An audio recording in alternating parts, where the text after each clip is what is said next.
नमस्कार विद्यार्थी मित्रांनो, 18 फेब्रुवारीला जो केमिस्ट्रीचा पेपर होणार आहे, तर त्या पेपरसाठी अतिमहत्त्वाचे प्रश्न जे व्हेरी इम्पॉर्टंट आहेत, जे पुन्हा पुन्हा विचारलेले आहेत, असे काही क्वेश्चन्स तुम्हाला या ठिकाणी देत आहे.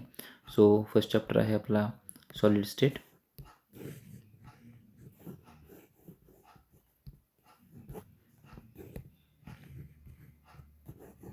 सेकंड चॅप्टर आहे या ठिकाणी solutions. Take a screenshots.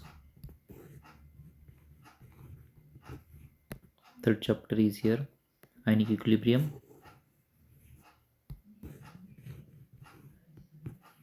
Fourth chapter is chemical thermodynamics.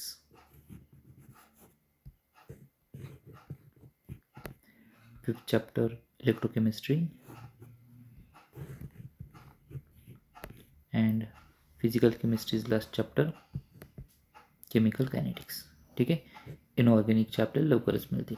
Okay, चला, thank you, wish you all the best.